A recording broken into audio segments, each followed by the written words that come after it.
Paper आहे, आपली exam आहे आणि आजची 16 फेब्रुवारी आहे.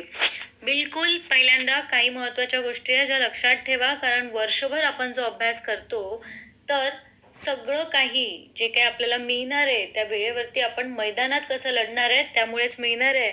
तर लक्षात ठेवा, पूर्णपणे शांत झोप घ्या. कमीत कमी 6 तास आणि मॅक्स 8 तास घेऊ शकले तर फारच उत्तम. शांत झोप तुम्ही घ्या नक्की. आणि जे काही तुमचे डॉक्युमेंट्स आहे यावेळेस आयोगाने कलर्ड झेरॉक्स मागितले आहेत. त्यावेळेस आयोगाने कलर्ड झेरॉक्स मागितले आहेत आणि काही 5च आयडेंटिटी आहेत ज्या तुम्ही देऊ शकतात आयोगाला, जसं की तुमचं पासपोर्ट आहे, तुमची लायसन्स आहे, आधार कार्ड आहे, वोटर ID आहे आणि पॅन कार्ड. एवढंच तुम्ही वापरू शकता. सर्व कागदपत्रांच्या शिवाय तुम्हाला काळ्या रंगाचा बॉल पेन लागणार आहे. असा बॉल पेन घ्या ज्यामुळे शाई पसरणार सुद्धा नाही आणि आपल्याला जे गोल करायचे आहेत ते गोल व्यवस्थित होतील. शेवटी महत्वाचं असं आहे की तुमच्या हाताची ज्या पेनाची ग्रीप बसलेली आहे ना फास्ट लिहायसाठी, तो बॉल पेन वापरा. आणि कुठलाही गैरप्रकार करू नका. सोबत काहीही ठेवू नका, कुठलीही कागदपत्र ठेवू नका. परीक्षा ही अशा पद्धतीची आहे की अशी कुठलीही कागदपत्र आपल्याला कामी नाही येणार आहे. म्हणजे मला काय म्हणायचं आहे थोडक्यात, की आपल्या आयडेंटिटी कार्ड शिवाय, आयोगाच्या ओळखपत्राशिवाय दुसरं काहीही जवळ ठेवू नका. कारण आपल्याला परीक्षा ही बाद व्हायचं नाहीये आणि आपल्याला कुठल्याही गैरकारभारामध्ये पकडल्या जायचं नाहीये. अतिशय महत्वाचं म्हणजे आत्मविश्वास ठेवा. आपण वर्षभर अभ्यास करत असतो आणि आपण केला तो अभ्यास आपण व्यवस्थित केलाय. आत्मविश्वास ठेवा. नाही माझं कमी झालंय, माझं हे नाही झालंय, माझं ते नाही झालंय, हा विचार नका करू. हा विचार करा की माझं काय काय झालंय. माझा इतिहास चांगला आहे, मला त्याच्याबद्दल चांगलं लिहिता येतं. जनरल सायन्सचा मी प्रश्नांचा भरपूर सराव केलेला आहे. अशा प्रकारचा जो आत्मविश्वास तुम्ही ठेवाल तर तो आत्मविश्वासच आपल्याला लढाई जिंकून देतो. कधी कधी शस्त्र असणारा तरी गाफील राहतो, पण ज्याच्याजवळ शस्त्र नाहीये तो मुक्क्यानंच लढाई जिंकून येतो. म्हणून आत्मविश्वास ठेवा. सगळा खेळ आपल्या हातात आहे. आता बॉल आपल्या कोर्टमध्ये आहे, तो आपण कसा खेळणार हे महत्वाचं आहे. कारण भरपूर जागा आहे आपल्यासाठी यावर्षी. म्हणजे आनंदाची बाब आहे, चांगल्या जागा आहेत आणि आपण पोस्ट घेऊ शकतो. आपण वर्षभर अभ्यास केलाय हे तर आपल्याला म्हणायचंच आहे, परंतु माझा पेपर चांगला जाणार आहे, माझी तयारी झालेली आहे.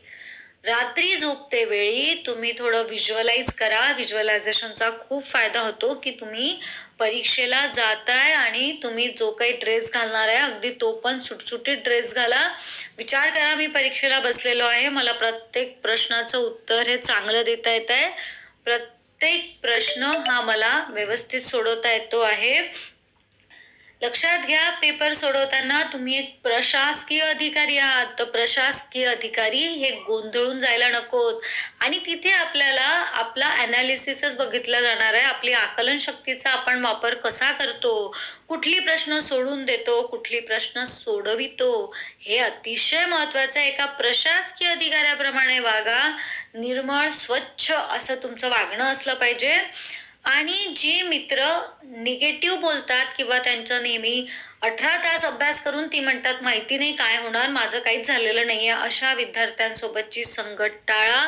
शांत डोक्याने आपण परीक्षेला जा. परीक्षेला घेताना घ्यायची काळजी आपण बघतोय. बघा, परीक्षेमध्ये निगेटिव्ह मार्किंग आहे, म्हणून परीक्षांसोबत प्रश्नांसोबत हाणामारी करू नका. याचा अर्थ असा आहे की एकाच प्रश्नावर खूप घुटमळत बसायचं नाही. जे तुम्ही कधीच वाचलं नाहीये ते सोडवण्याच्या फंद्यात पडू नका, असं माझं मत आहे. शिवाय आयोगाद्वारे कडक नियम आलेला आहे की तुम्हाला आपसात बोलायचं सुद्धा नाहीये. त्यामुळे आपसात बोलू नका. तुम्हाला जे काही लागतं पेन्सिल, स्केल, तुम्हाला रफ वर्क करायसाठी जर तिथे जागा दिलेली असते तिथेच रफ वर्क करा. तुम्हाला डबल बॉल पेन एकच घेऊन जाऊ नका, 2 ते 3 बॉल पेन तुमच्या सोबत असू द्या. कधी एखाद्याची नीब तुटली, काही झालं तर आपल्याजवळ आपला पेन असला पाहिजे. कलर झेरॉक्स काढून ठेवा. आपल्या ज्या काही आधार कार्डाच्या बायोमेट्रिक इन्फॉर्मेशन्स आहेत त्या ओपन करून सांगितलेल्या आहेत, करून ठेवायला सांगितलेल्या आयोगाने. ती काळजी घ्या. तुम्हाला जो तुमचा क्वेश्चन पेपर आहे, प्रश्नपत्रिका, ती वेळेत मिळाली पाहिजे. आपल्या ज्या पद्धतीनं आपण नियमांचं पालन करतो त्या पद्धतीनं आपल्याला सुद्धा व्यवस्थित वेळेवर सगळं मिळालं पाहिजे. आपला अधिकार आहे त्यावेळी बोलायचं की आम्हाला क्वेश्चन पेपर सुद्धा दिलेल्या वेळेमध्येच मिळाला पाहिजे. प्रश्नांसोबत मी तुम्हाला बोलली, हाणामारी करू नका. कारण काही काही प्रश्न खूप किचकट असतात, लांबलचक असतात. ती सोडवण्यामध्ये 10-10 मिनिटं जातात आणि मग तिकडे सीसॅटचा पेपर सोडवायला आपल्याला त्रास होतो. पुन्हा सगळं सोडवण्याच्या नांदामध्ये, त्या मोहामध्ये आपली बरीचशी, म्हणजे 1/3 म्हणजे असं आपल्याला वाटतं की कमी आहे, पण 1/3 हे खूप होतं. म्हणजे त्या प्रश्नाचे मिळणारे जे मार्क असतात ती सुद्धा मिळत नाही आणि 1/3 मायनस सुद्धा होतो.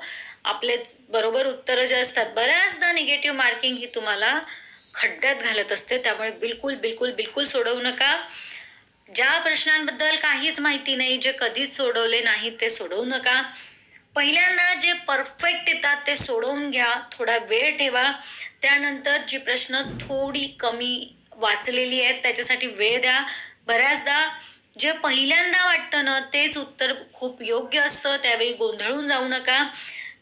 हा जो निर्णय आहे तो तुमच्यापर्यंत मी ठेवेल की आपल्या सत्सद विवेक बुद्धीला त्यावेळी जे योग्य वाटतं आपल्या अभ्यासानुसार, तर त्या प्रश्नाचं उत्तर सोडवा. लगेच पुढल्या प्रश्नावरती जा.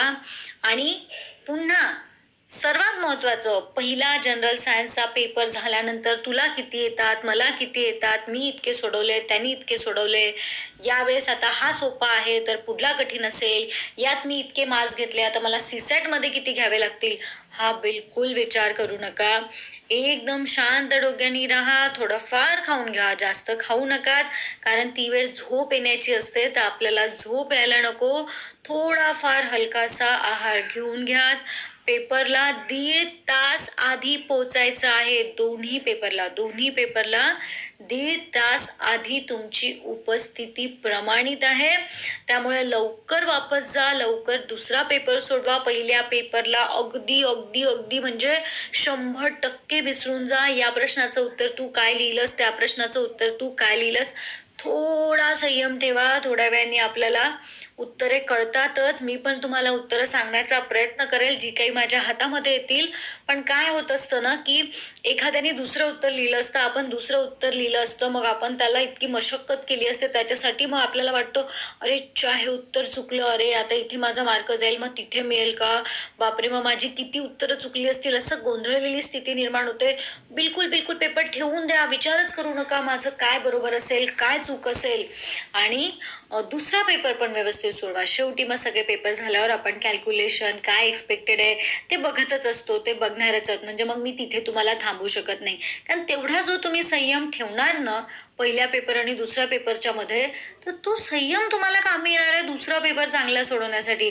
कारण दुसऱ्या पेपरमध्येच तुमची पूर्ण आकलन शक्ती लागते, तुमची स्पीड लागते.